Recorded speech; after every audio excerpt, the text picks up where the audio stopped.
dando continuidade aos nossos estudos, o exercício 5.05 da página 112, ele me diz o seguinte: eu tenho um objeto com massa 4 kg, tá? Eu tenho uma força F1 que possui um ângulo variável, ou seja, às vezes ele vai poder estar na horizontal, quando, por exemplo, o ângulo for 0 graus, mas às vezes ela pode chegar até 90 graus, que estaria aqui, tá? Além disso, ele tem uma força F2, que ele não sabe para onde que está, tá?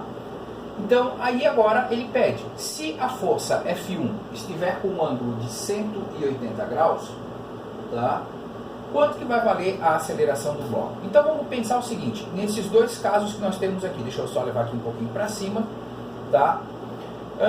Quando a força F for 90 graus, bom, então vou botar aqui para um θ igual a 90 graus, tá? Para um θ igual a 90 graus, deixa eu pegar aqui a outra canetinha, de cor preta, aqui está o meu bloco, tá? A minha força F1, se o θ é 90 graus, ela vai estar assim, confere? Entretanto, o gráfico aqui está me dizendo que quando a força faz 90 graus, ainda tem uma aceleração de 0,5 metros por segundo ao quadrado. Então aqui está a minha aceleração, que vale 0,5 metros por segundo ao quadrado. Como a força é perpendicular à aceleração, tá? Eu não vou ter essa força gerando aceleração. Isso me diz que a minha F2 precisa estar nesse sentido para que ela possa ser a responsável por gerar essa aceleração. Então olha só, então a minha força resultante vai ser massa vezes aceleração. A força resultante nesse caso é só a F2, tá? A massa está valendo 4 kg e a aceleração 0,5 metros por segundo ao quadrado. Então, nesse caso, eu concluo que a minha força F2 vale 2 newtons. Só que agora eu tenho que parar e voltar, porque eu preciso analisar e calcular quanto que vale a força F1. E onde que eu vou calcular isso? Eu vou calcular aqui. Então, vamos lá pensar o seguinte, para o θ igual a 0 graus. Então, o que que eu tenho?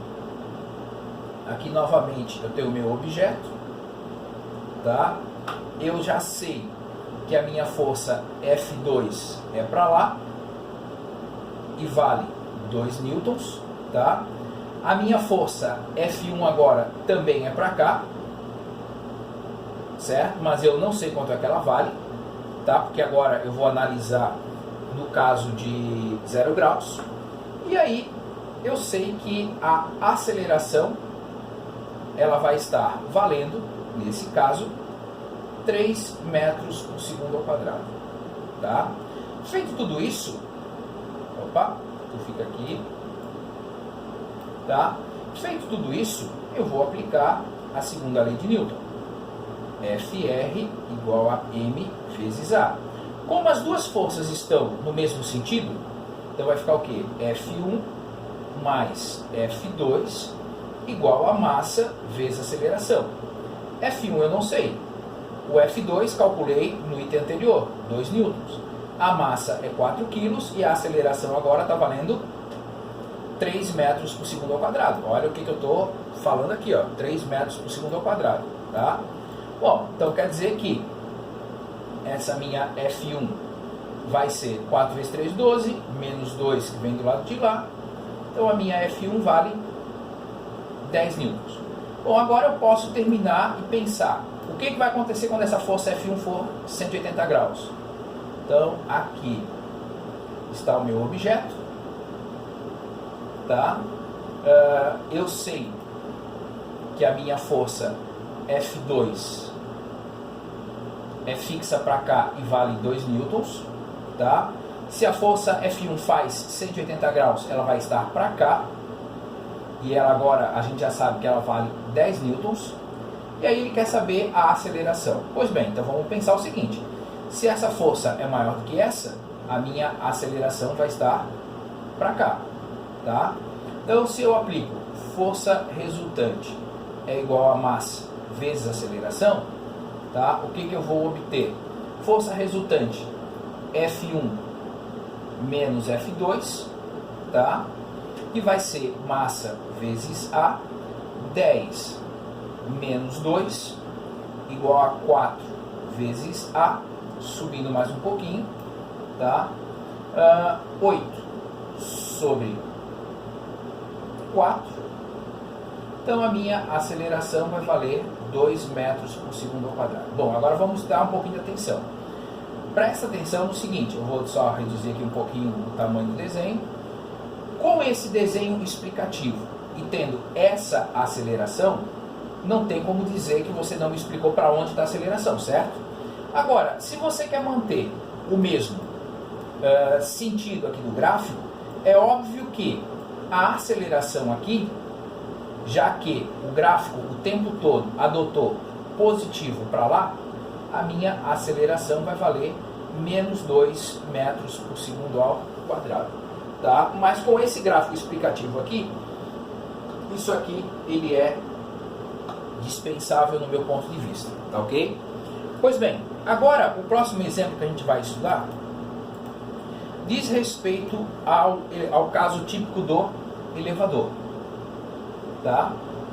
Bom, o elevador ele tem 3 coisas que acontecem ao longo da subida ou descida dele. Tá? Então, olha só, no meio do caminho ele está com velocidade constante, tá?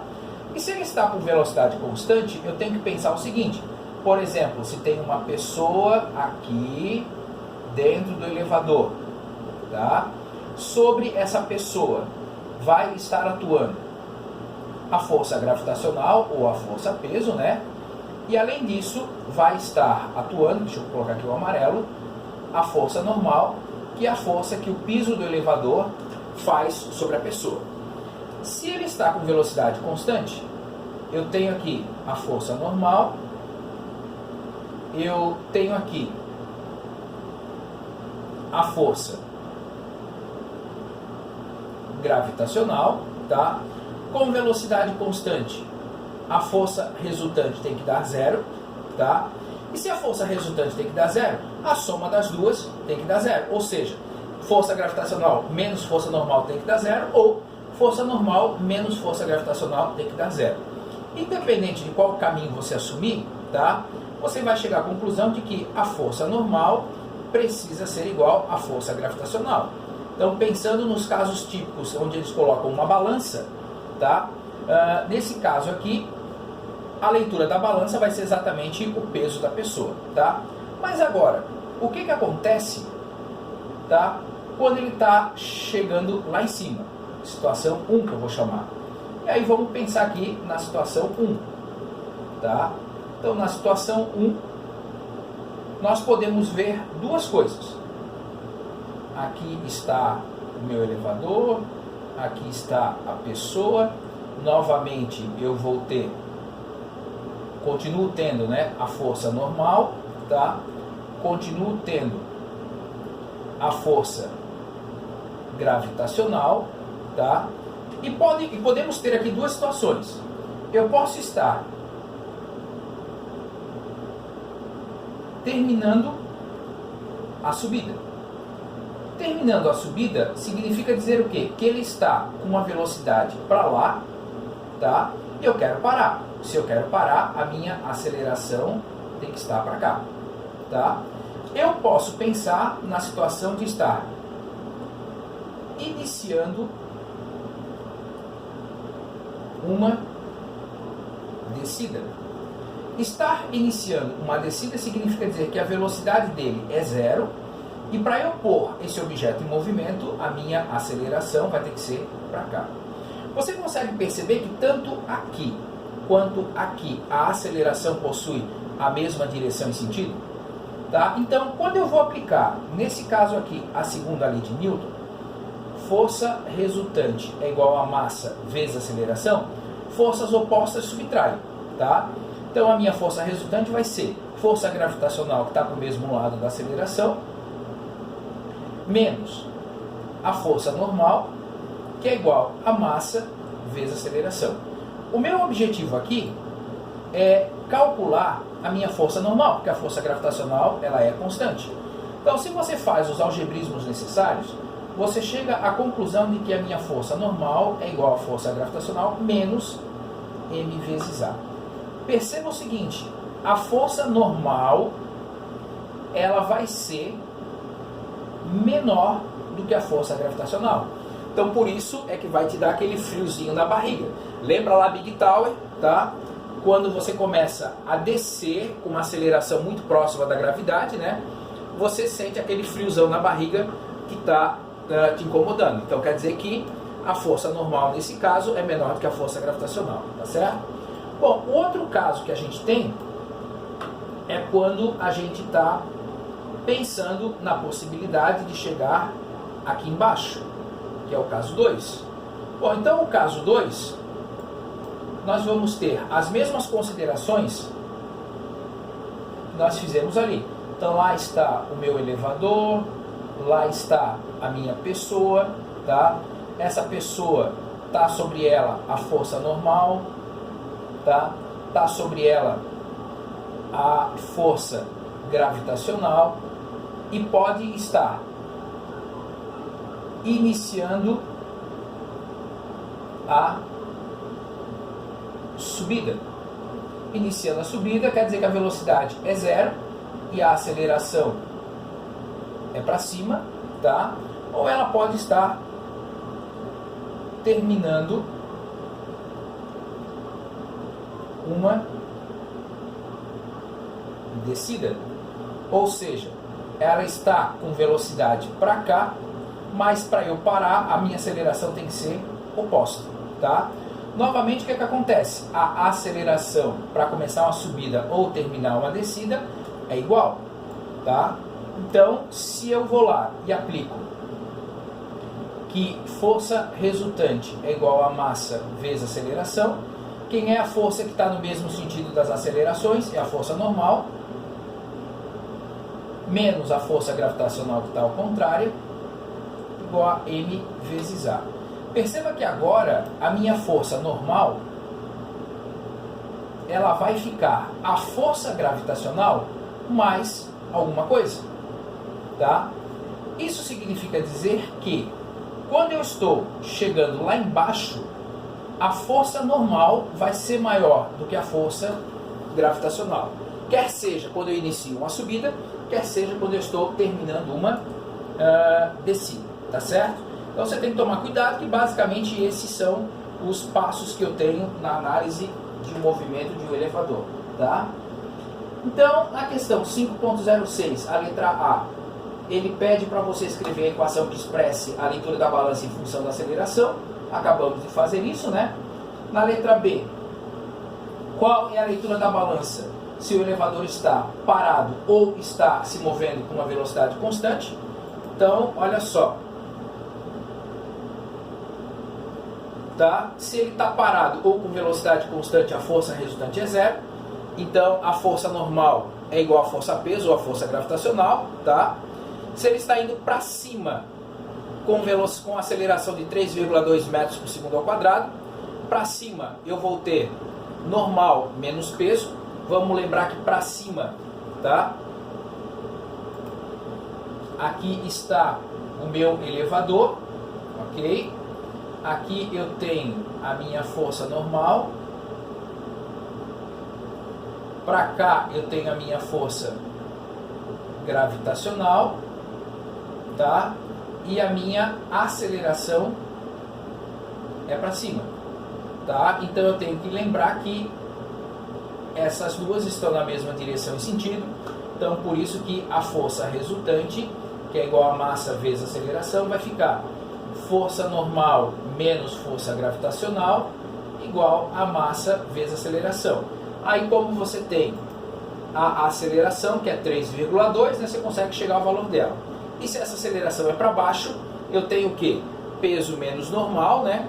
Que daí no caso, inverteu o sentido da aceleração, eu inverto aqui as duas forças, tá? E eu consigo calcular quanto que é a força normal. tá certo? E aí, na letra D, ele pede assim: durante a aceleração para cima, qual é o módulo da força resultante? Bom, força resultante é massa vezes aceleração, tá? Então a força resultante é simplesmente eu pegar a massa e multiplicar pela aceleração, ou fazer a normal menos o peso, tá? O exemplo 5.07, ele está falando aqui de dois blocos que estão um ao lado do outro, e aí eu acho que nós terminamos as metodologias, tá certo? Bom, então vamos lá. Deixa eu apagar aqui.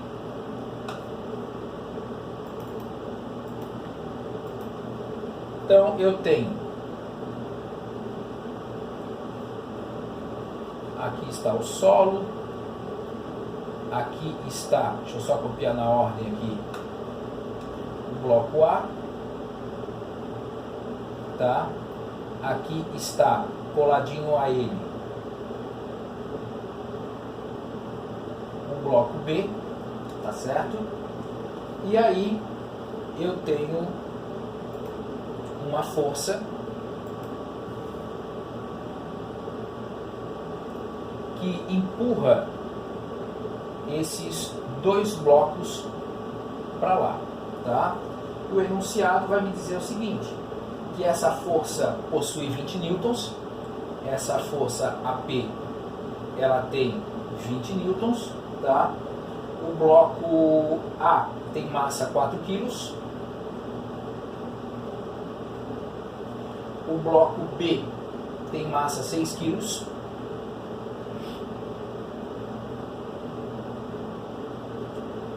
e aí ele quer que você calcule a aceleração e a força que o A faz no B e o B faz no A, tá certo? Bom, olha só, para calcular a aceleração eu poderia simplesmente somar as massas e fazer tudo isso, tá? Mas agora vamos pensar o seguinte, tentando fazer a sistematização daquele estudo de blocos que nós já fizemos anteriormente. Quando eu tenho um bloco empurrando o outro, não vai existir a força que o bloco A faz no bloco B, e ao mesmo tempo não vai existir a força que o bloco B faz no bloco A. Bom, lembra da teoria sobre os blocos? Então o que eu vou fazer? Eu vou isolar os blocos. Então eu vou vir aqui, desenhar o bloco A. Sobre o bloco A, eu sei que tem a força AP, mas também tem a força que o bloco B faz no bloco A. Quando eu isolo o bloco B, pensa que a gente está sistematizando uma informação para facilitar a nossa vida. No bloco B, eu sei que tem a força que o bloco A exerce no bloco B. Ah, mas a força AP, bom, a força AP está agindo no bloco A, mas ela está empurrando simultaneamente os dois. Sabendo que essa força aqui é um par ação e reação e está atuando entre os blocos, tá? Eu tenho que pensar assim, ó, a única força que faz com que os blocos se movimentem é essa. Então quer dizer que a minha aceleração dos blocos é para lá. Então aqui eu tenho a aceleração para lá, aqui eu tenho a aceleração para lá. Bom, então agora isolei os blocos, desenhei as forças, o que eu aplico de acordo com a minha organização? Segundo a lei de Newton, Fr igual a m vezes A. Lembrando, para onde está a minha aceleração, essa força tem que ser maior do que aquela. Então vou fazer FAP menos FBA igual, estou só com o bloco A, massa do A vezes aceleração. Aqui, força resultante igual a massa vezes aceleração. Só tem essa força atuando, tá? No mesmo sentido da aceleração. Então, FAB igual a massa do B vezes aceleração. Bom, depois que eu montei as duas equações, olha só o que acontece. Resolvo o meu sistema. Então, FAP menos FBA é igual a massa do A vezes a aceleração, FAB é igual a massa do B vezes a aceleração. Montei o meu sistema, simplesmente resolvo. Para resolver o meu sistema, somo ele. Lembra que as forças de ação e reação devem se anular. Então, o FAP vai ser igual a massa do A mais a massa do B vezes a aceleração. Bom, o FAP está valendo 20, né? A massa do A é 4, a massa do B é 6 e a minha aceleração vai valer 2 metros por segundo ao quadrado. De posse dessa informação, eu posso simplesmente pegar aqui, ó, cadê? Aqui. Tá? E calcular agora quanto que vale o FAB. O FAB é igual a massa do B vezes a aceleração, que é 2. Isso aqui fecha 12 newtons. Ah, professor, não gostei de substituir aqui.